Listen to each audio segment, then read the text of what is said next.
Le problème est que la plupart d'entre vous n'ont pas de vie dévotionnelle en dehors de ce temps. Donc si vous ne pouvez pas vous exprimer pleinement dans les 90 minutes de ce service, vous avez l'impression que quelqu'un vous étouffe. Tu devrais être en train de prier tous les jours. Tu devrais aller vers Dieu. Il n'y a pas 20 minutes où je ne prie pas. Je suis dans ma voiture, dans ma douche, à la banque. Je prie et je cherche la volonté de Dieu. Mais si vous laissez toute votre relation avec Dieu délocalisée à 1 heure le dimanche matin, vous serez épuisé et en mauvaise santé.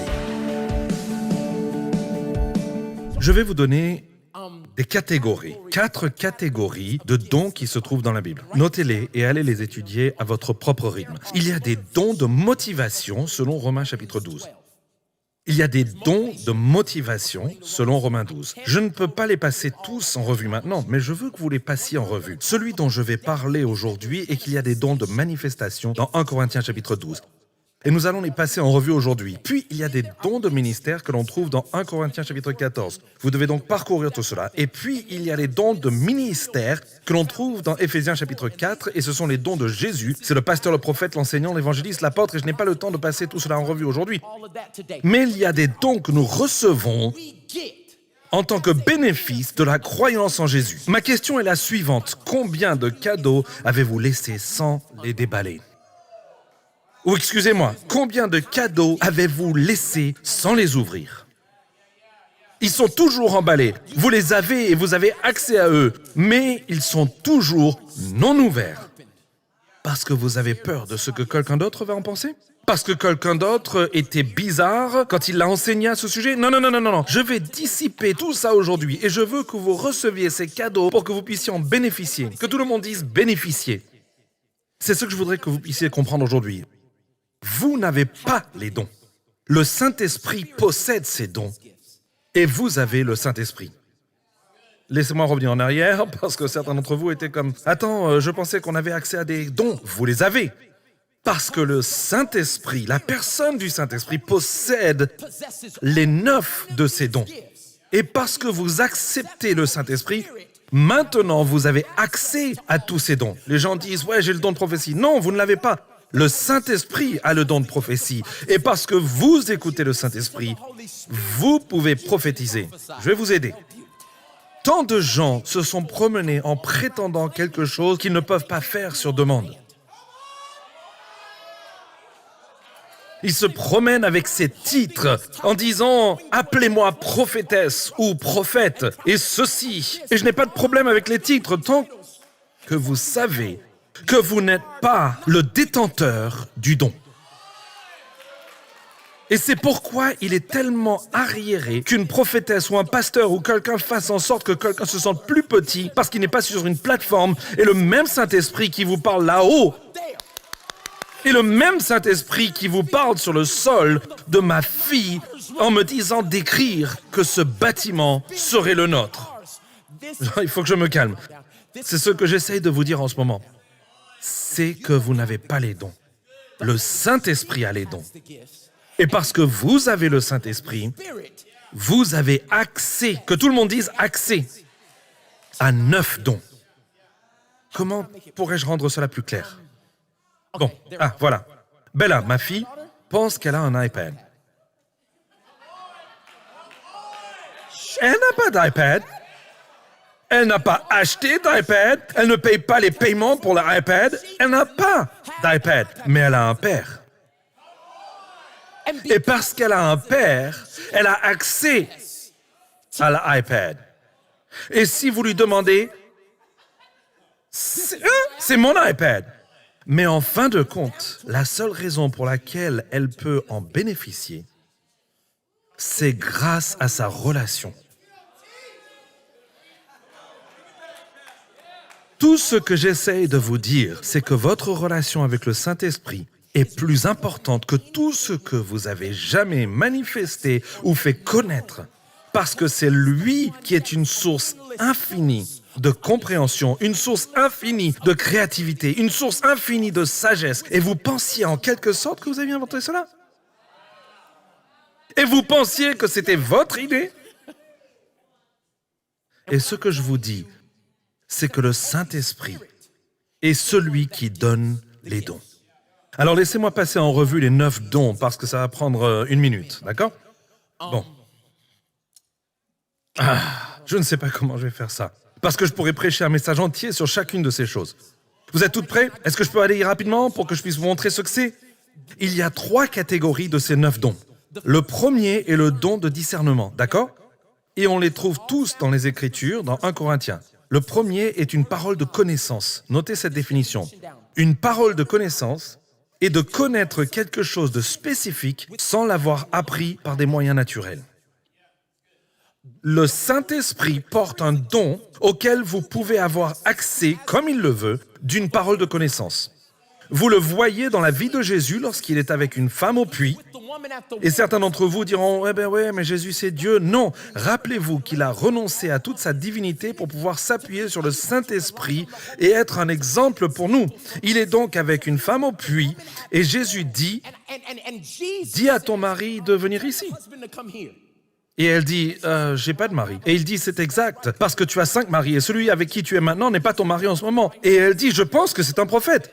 C'était une parole de connaissance. Et ce que vous pouvez faire lorsque vous entrez dans cette salle de réunion et que vous ne savez pas quoi dire, c'est de dire Saint-Esprit, donne-moi une parole de connaissance. Dis-moi ce que je dois dire. Je ne connais pas la physique de comment tout cela fonctionne et la science derrière tout cela, mais je sais que tu connais tout. Alors donne-moi une parole de connaissance. Je ne peux pas vous dire dans combien de pièces je suis entré. Je n'avais aucune compréhension terrestre de ce qu'ils disaient. Et ils ont dit 3 mots et le Saint-Esprit a illuminé ce que je devais dire dans cette réunion. Et ils m'ont regardé comme « Combien de temps avez-vous étudié cela ?» Et je les regarde comme ça, s'il vous plaît, ne me découvrez pas. Mais c'était le Saint-Esprit qui donnait une parole de connaissance. C'est un don qui vous est offert par le Saint-Esprit. La suivante, la parole de sagesse. Une parole de sagesse est une réponse ou une solution divine pour un événement particulier. Vous pouvez avoir une réponse pour quelque chose que vous ne connaissez pas, mais qu'il connaît, et cela permet de venir à travers. J'utilise cela tous les jours en tant que pasteur de cette église. Je reçois des paroles de sagesse. Tu te souviens, Brie, quand on était dans une situation très difficile en tant que personnel et que nous essayions de trouver qui embaucher dans une situation spécifique, et Brie et moi avons quitté une réunion en priant.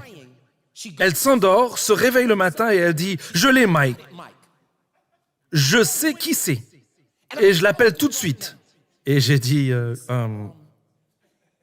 Dieu, il m'en a pas parlé comme ça.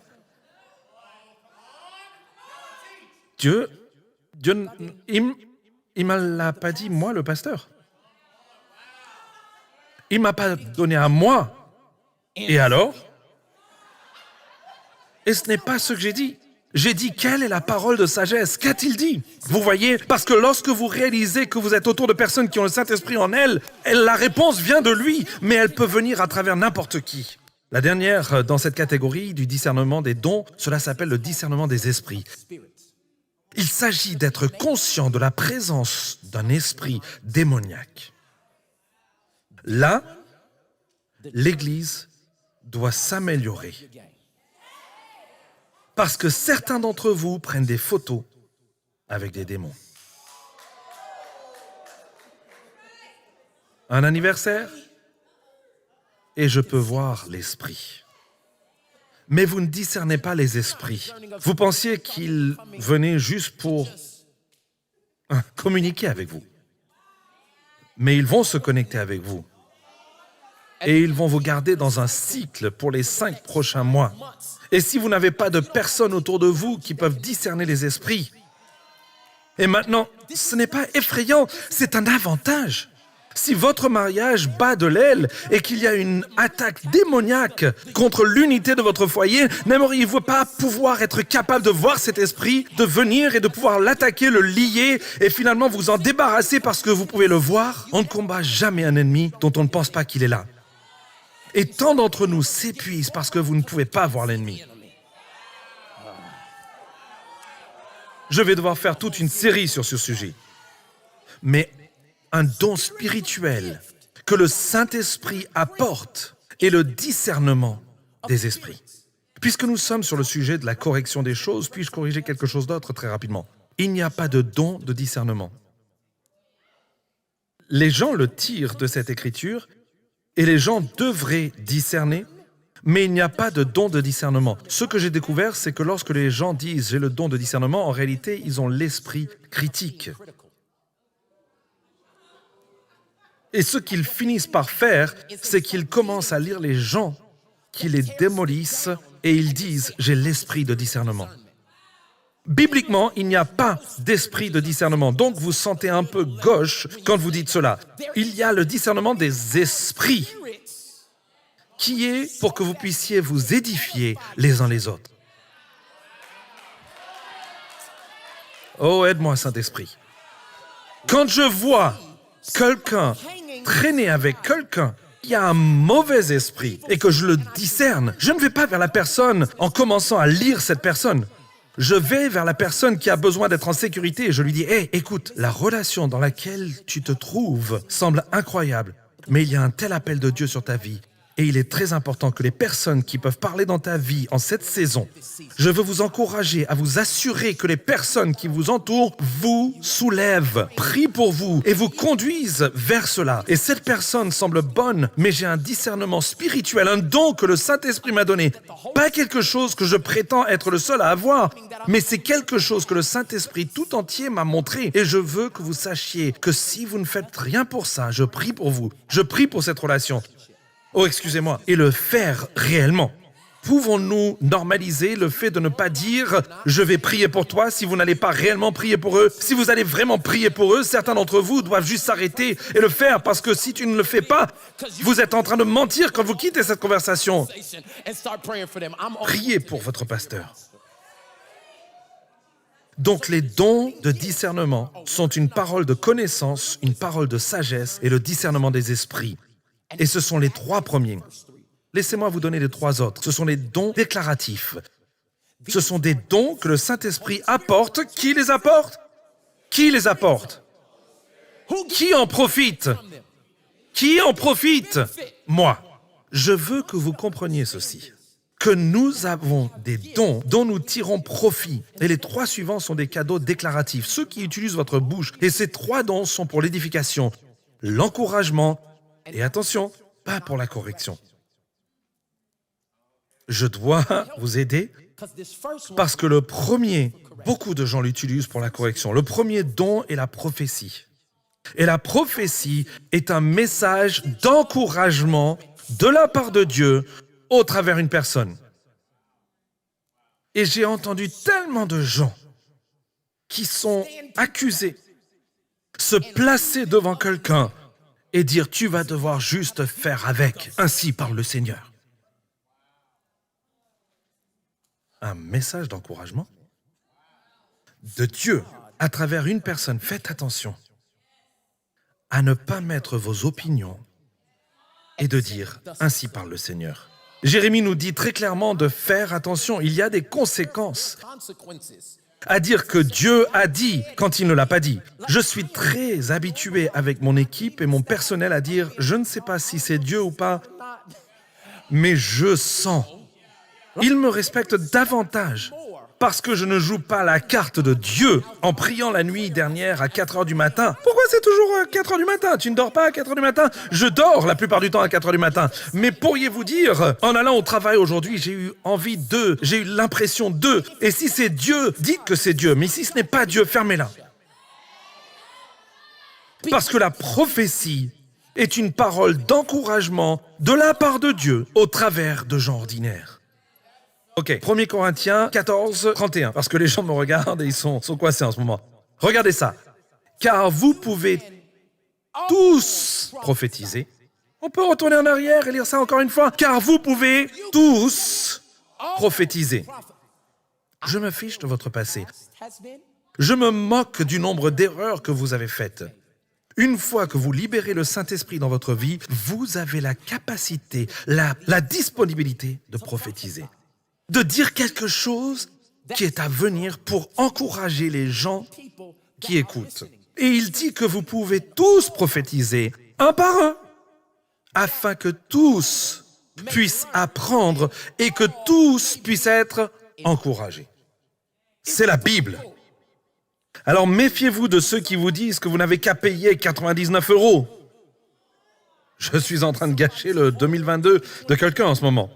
Mais méfiez-vous de ceux qui vous disent que si vous payez 99 € pour avoir une parole prophétique et qui ensuite ne font que vous démolir et vous dire comment.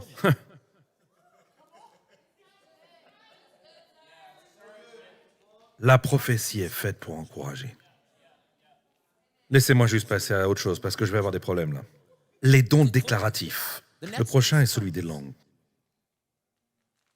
Qu'est-ce qui se passe? Tout le monde est devenu silencieux là-dessus. Hein? Les langues, regardez. Un message de Dieu dans une langue inconnue de la personne à travers laquelle le message arrive. Les langues ne sont pas effrayantes. Les langues ne sont pas bizarres. Tout ce que c'est un message de la part de Dieu dans un langage inconnu à la personne. Je ne connais pas cette langue par lequel le message arrive. La semaine prochaine, je vais passer tout le service à parler à propos des langues. Vous ne voulez pas manquer la révélation qui vient la semaine prochaine et qui concerne votre langue céleste. Mais il y a 2 ou 3 choses que je voudrais clarifier dans ce sermon. Il y a une différence lorsque vous étudiez la parole entre les dons des langues et la grâce des langues. OK? Le don des langues, c'est quand vous commencez à parler dans la langue céleste et que vous parlez à un autre homme ou une autre femme. Cela nécessite une interprétation. C'est la référence scripturaire pour cela. Donc, quand je commence à parler en langue, mais que je parle ou que je m'adresse à quelqu'un, la Bible me dit que cela nécessite une interprétation. Ensuite, il y a la grâce des langues qui est pour Dieu, envers Dieu. Et c'est notre langage de prière. Elle sonne pareil, mais la personne à qui vous les dirigez délimite où, quand et comment vous êtes censé le faire. Et personne ne m'a enseigné cela. Mais quand je parle en langue vers une personne ou à une personne, la Bible me dit que cela nécessite une interprétation. Faites-leur savoir ce que cela dit réellement. Parce que c'est un autre don du Saint-Esprit. Ce n'est pas seulement des langues. C'est les langues et les interprétations des langues. Mais quand vous commencez à prier dans votre langue céleste, ça sonne pareil. Mais c'est adressé à Dieu. Et la Bible nous dit que lorsque nous prions dans l'Esprit, nous commençons à prier. Et les gémissements, l'Esprit et la volonté du Père, nous ne savons pas comment prier comme nous le devrions. Et nous commençons à faire naître des choses que nous ne pourrions pas former avec le langage ordinaire. Et il est mieux pour nous de prier en langue lorsque nous parlons à Dieu, mais ce n'est pas mieux quand nous parlons à quelqu'un d'autre. Je sais que personne ne vous l'a dit. Mais vous devez être capable de l'interpréter. Laissez-moi vous aider. 1 Corinthiens, chapitre 14, verset 27. Si quelqu'un parle en langue, qu'il y en ait 2 ou au plus 3, chacun à son tour, et que l'une de ces personnes interprète.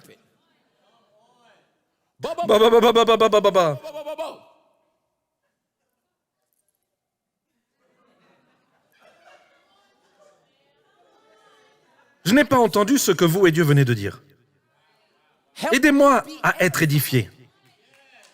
Alors, interprétez. Mais nous laissons cela de côté parce que nous ne l'avons pas compris. Alors, je vais vous aider. Mais s'il n'y a pas d'interprétation, qu'il se taise dans l'Église. C'est la Bible. Je sais que c'est la partie que vous n'aimez pas. Et qu'il se parle à lui-même. Donc, tu peux toujours le faire pour toi-même et à Dieu. Donc, quand je suis à l'Église et que je commence à parler en langue, je ne le fais pas comme un bouche-trou, parce que j'ai oublié ce que j'allais dire. Je sens Dieu.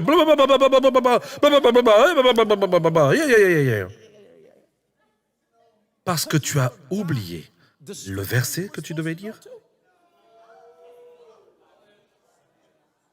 Je dois être honnête avec vous. C'est devenu une habitude plus que la sainteté. C'est une habitude que vous avez de... Vous venez de ressentir quelque chose et au lieu de dire « ça fait du bien », vous dites « Et c'est une habitude que vous avez souvent pris de quelqu'un d'autre qui était ignorant de la vérité. Et vous n'êtes pas une mauvaise personne. Si c'est votre habitude, je veux juste que vous sachiez ce que l'Écriture dit à ce sujet, afin que vous puissiez vous gouverner en conséquence. Je viens dans les services et le culte est en cours et je parle en langue à moi-même. Et il est dit que vous pouvez toujours vous parler en langue à vous-même et à Dieu. Donc quand je suis dans une situation et que je suis là à genoux avant chaque service, vous pouvez être sûr que je ne parle pas en dehors de ma compréhension. Je n'ai pas cela, mais je ne me lève pas ici pour vous parler en langue. Pourquoi? Je vais vous le montrer ici. Allez lire 1 Corinthiens chapitre 14, verset 23. Si donc toute l'Église se réunit dans un même lieu, comme c'est le cas aujourd'hui, et que tous parlent en langue, et qu'ils s'introduisent des gens ignorants ou incrédules, ne dira-t-on pas, ces gens-là ont perdu la raison. Mais si tous prophétisent ou parlent en anglais, que tout soit clair, et qu'un ignorant ou une personne non informée entre dans ce service, il sera convaincu par tous, et ainsi le secret de son cœur seront révélés. Et ainsi, tombant sur sa face, parce que je n'ai pas parlé en langue par habitude, j'ai fait comprendre ce que Dieu disait. Il adorera Dieu et rapportera que Dieu est vraiment parmi vous. Ça, c'est la Bible. Qu'à un moment ou à un autre, vous allez devoir accepter. Je ne suis pas là pour vous dire que vous avez tort ou que vous avez raison. Je vais juste présenter la Bible ici. Et je vais vous laisser vous débattre avec ce que vous avez fait pendant de nombreuses années, ce que vous avez ressenti à propos des gens qui ne parlent pas en langue. Et peut-être qu'il y aura une différence entre ce que nous faisons à l'Église et ce que nous faisons dans notre temps biblique personnel. Et le problème est que la plupart d'entre vous n'ont pas de vie de dévotion en dehors de ce temps. Alors si vous ne pouvez pas vous exprimer pleinement dans les 90 minutes de cette réunion, vous avez l'impression que quelqu'un vous étouffe. Mais vous devriez être en train de prier tous les jours. Tu devrais aller vers Dieu. Il n'y a pas 20 minutes où je ne prie pas. Je suis dans la voiture, dans ma douche, à la banque. Je prie et je cherche la volonté de Dieu. Mais si vous laissez toute votre relation avec Dieu être concentrée sur 1 heure le dimanche matin, vous serez épuisé et en mauvaise santé. Et donc ce que Dieu dit, c'est ouais. Vous devriez prier en langue tout le temps. Mais quand nous entrons dans ceci, parce que quelqu'un m'a demandé un jour, pourquoi vous ne priez pas en langue, Pastor Mike, le dimanche matin? C'est parce que j'ai les gens qui ne connaissent pas et ceux qui ne croient pas par les milliers, des milliers de personnes qui regardent. Et le même Saint-Esprit est là. Et il me donne des mots de sagesse. Combien d'entre vous ont dit, comment sait-il cela? C'est comme si Pastor Mike me parlait directement. C'est la même puissance du Saint-Esprit à l'œuvre qui touche les situations individuelles. Et nous avons combien de personnes qui ont été sauvées cette année? Oh, combien? Oh, presque 30 000 personnes ont été sauvées. Et maintenant, écoutez. La Bible nous dit que si je m'étais installé ici pendant 2 heures et que j'avais parlé en langue, ils n'auraient jamais cru. Tout ce que je vous dis, c'est que le parler en langue est si puissant, mais il est maintenant dans un endroit pour nous d'avoir la compréhension, pour être en mesure de savoir quand, où et comment. Lorsque nous nous réunissons en réunion avec notre équipe, vous pouvez me croire que si vous allumez une caméra, vous entendrez « papa, papa ». Vous allez entendre chacun d'entre nous en train de prier en langue. Vous allez entendre tout cela. Mais quand je viens ici le dimanche matin, je vais m'assurer que tout ce que je fais et tout ce que je dis a une interprétation afin que cela puisse être profitable pour l'auditeur. Donc la troisième de cette catégorie est l'interprétation des langues. Et notez cette définition. C'est comprendre et exprimer la pensée ou l'intention du message qui vient en langue. J'ai besoin de clarifier ceci. Il y a une différence entre la traduction et l'interprétation. Donc quelqu'un peut parler en langue, et ce que la Bible dit, c'est qu'il doit y avoir une interprétation, pas une traduction. C'est pourquoi vous pouvez entendre quelqu'un parler en langue, et puis quelqu'un dire « j'ai une interprétation de cela ». Et Dieu dit « garde la paix ». Et attends, mais là, le gars, il était en train de parler pendant quasiment 20 minutes. Et puis il y a juste, Dieu a dit, ça ne correspond. Ça correspond parce que ce n'est pas une traduction, mot à mot de ce qui se passe. Ce que Dieu demande est une interprétation. Vous pouvez donc avoir un long temps de parler en langue et une courte interprétation de cela. Ou vous pouvez avoir une courte parole en langue et une longue interprétation de cela. Pourquoi est-ce important? Parce que si vous ne comprenez pas cela, Dieu parlera à quelqu'un d'autre. J'ai été dans des tonnes de cercles de prière où quelqu'un commence à prier dans l'esprit et puis quelqu'un d'autre, de l'autre côté de la pièce, dit « Dieu dit que tout le monde a besoin de se reposer. » C'est la saison du repos. Et c'était comme si Dieu parlait à travers cette personne et reprenait dans l'autre personne. Et cela nous a donné à tous la capacité, que vous soyez un croyant ou pas, et maintenant nous pouvons faire cela devant n'importe qui. L'Écriture est très claire. Si vous allez parler en langue devant des personnes qui ne connaissent pas ou devant des gens qui ne croient pas, il doit y avoir une interprétation. Parce qu'alors même s'ils n'ont pas compris le blablabla, quand quelqu'un dit, et Dieu dit qu'il y a la paix, ah je l'ai, d'accord, la paix, oui d'accord, c'est bon, j'ai compris, la paix. Vous avez compris? J'essaie de prendre quelque chose qui est très grand et de le désarmer. Mais c'est la vérité de la parole de Dieu. 1 Corinthiens chapitre 14, verset 5.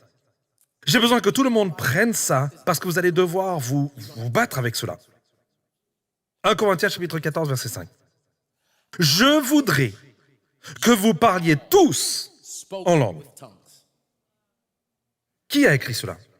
Quelqu'un dit que Paul l'a écrit. Paul l'a épinglé. Mais le Saint-Esprit l'a écrit.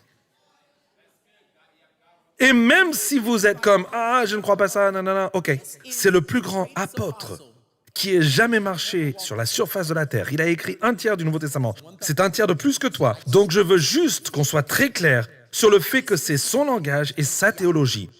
Je voudrais que vous parliez tous en langue. Pour chaque personne qui vient d'une dénomination qui s'oppose à ça, pour chaque personne qui a une tante bizarre, qui a jeté de l'huile d'onction sur vous au lieu de vous nourrir, c'est comme, ouais, mais bon, il faut que je mange. Le Saint-Esprit veut te remplir. Non, mais j'ai faim.